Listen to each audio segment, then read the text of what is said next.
resiko dari budidaya perikanan ternyata lebih kecil dibandingkan dari pemeliharaan ayam kampung super atau chopper.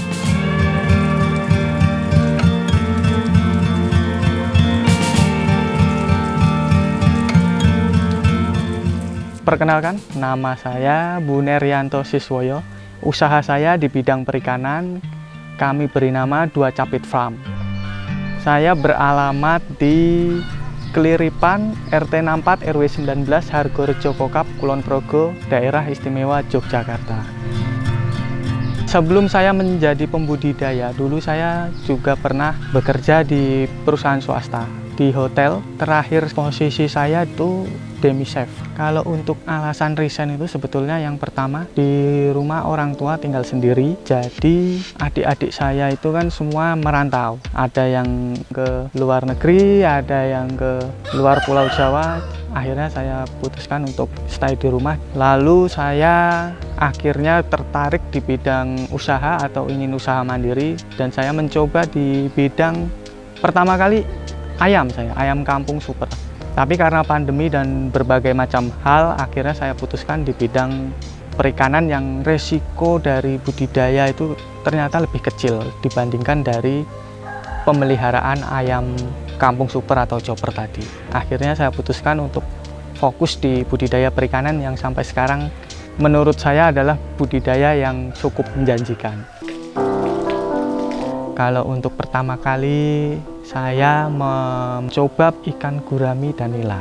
Kenapa saya memilih ikan gurami dan nila? Pertama, kalau untuk nila itu mereka panennya lebih cepat, dan kalau untuk gurami dari segi pakan cukup tersedia di daerah kami. Jadi kami bisa mengisi setiap bulannya untuk gurami dan nila itu bisa berputar. Tapi tantangan ke depan memang sangat sulit karena untuk memelihara itu prosesnya sangat panjang, butuh kesabaran, butuh ketelatenan, karena makhluk hidup apalagi di bidang budidaya perikanan itu air itu sangat mempengaruhi. Kalau di daerah kami itu air di musim kemarau itu yang membuat kita sedikit kebingungan karena debit air itu pasti akan berkurang. Tapi dari situ kita belajar bagaimana cara mengolah air dengan baik dan benar.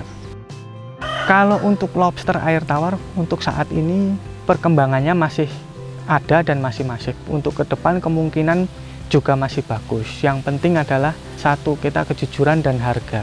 Kalau bisa kita membuat harga itu di pasar jangan terlalu tinggi dan jangan terlalu murah juga.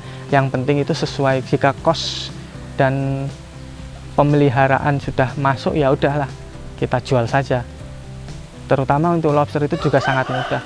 Untuk dari pakan dan yang lain-lain itu sangat mudah kalau untuk lobster.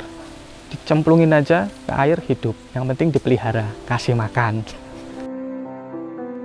Kalau nila di tempat saya itu pakainya jenis bibitnya nilasa. Jadi untuk kerentanan segi penyakit di daerah saya memang nilasa saya akui cukup bagus karena tahan dari jenis penyakit terutama virus. Yang terpenting adalah untuk ikan itu sebetulnya kebersihan lingkungan dan kebersihan air. Jadi untuk perawatan makanan untuk nila itu saya memberi pakan pabrikan dan juga sayuran.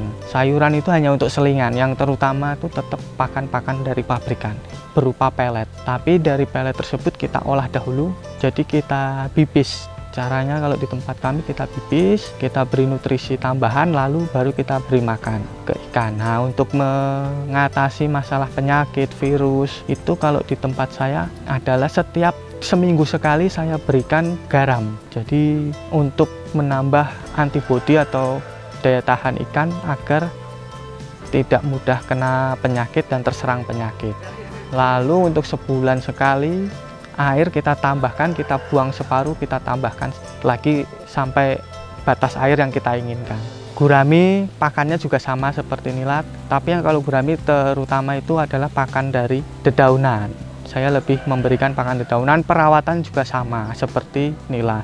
Kalau untuk lobster air tawar itu malah lebih mudah lagi karena untuk pakannya segala macam dimakan. Jadi apapun dimakan, kerentanan penyakit juga sangat jarang. Kalau lobster di tempat saya kebetulan saya belum pernah menemukan penyakit yang begitu parah karena mungkin hanya parasit yang mungkin sering menghinggap tapi mudah untuk menghilangkannya.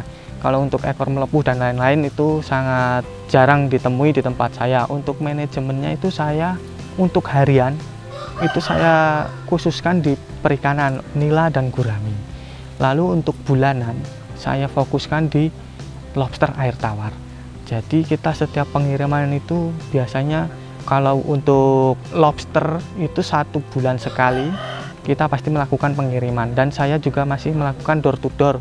Ada beberapa langganan untuk lobster air tawar. Kalau untuk nila dan gurami itu setiap 3 hari atau seminggu sekali itu sudah pasti ada yang mengambil. Untuk awal mula malah saya itu di perikanan itu juga tidak semulus yang dibayangkan, semudah yang dipikirkan. Karena pertama saya belajar itu otodidak, jadi tidak mengetahui dasar-dasar yang penting, tapi dengan berjalannya waktu saya bisa mempelajari. Saya setiap hari saya catat, akhirnya saya gunakan catatan tersebut, saya buka, saya lihat, akhirnya bisa berjalan. Untuk mengatasi kegagalan itu adalah yang penting kita tetap semangat, niat, ulet, dan tekun. Kita selalu belajar dari kegagalan. Banyak juga pertama memelihara itu saya yang mati pasti ada. Namanya memelihara itu risiko kematian ada, kita di bidang perikanan itu pasti ada. Malah saya pernah untuk gurami itu pertama kali saya belum tahu trik dan caranya, mati separuh. Tapi dari situ saya bisa mengambil ilmu atau trik untuk mengatasi kematian tersebut. Yang terpenting itu tadi, kita kalau sudah menghadapi hal-hal seperti itu jangan mudah menyerah, langsung kita down, janganlah.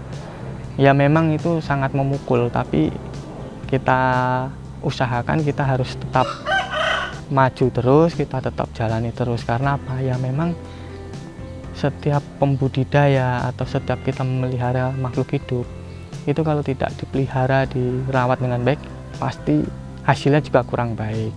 Maka dari itu saya ya menyampaikanlah untuk rekan-rekan, satu, kalau sudah hobi itu pasti akan mengalir begitu saja, kita pasti menikmati.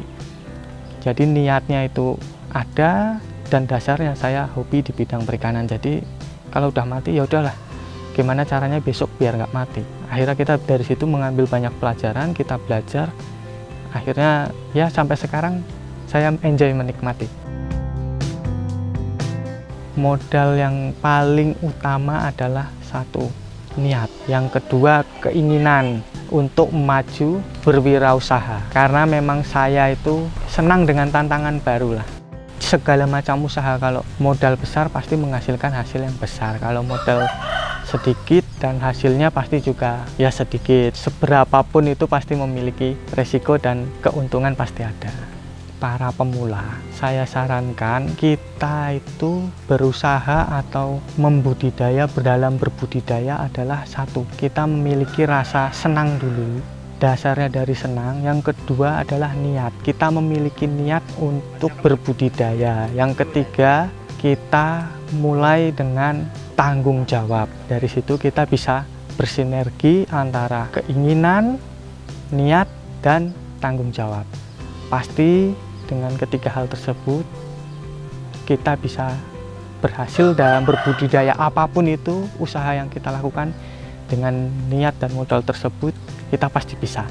Dan jangan lupa kita selalu berdoa agar usaha yang kita jalani, kita tekuni membuahkan hasil, bahwa perjuangan dan usaha tidak akan mengkhianati hasil dengan kita berserah penuh kepada Yang Maha Kuasa. Untuk teman-teman, rekan-rekan yang ingin berbudidaya atau ingin melihat langsung budidaya saya, ada di Dusun Keliripan, RT 64 RW 19, Hargorejo Kokap, Kulon Progo, dengan nama Dua Capit Farm. Di Google Maps juga ada Dua Capit Farm Kolam, itu pasti sudah ketemu. Dan untuk nomor telepon saya ada di 0815 863 19337 untuk teman-teman yang ingin sekedar main-main, lihat, monggo mampir. Untuk yang ingin berbelanja di tempat kami juga sedia semua kami sediakan, kami berikan kualitas yang terbaik. Terima kasih sudah menonton video ini. Jangan lupa untuk subscribe Cap Capung.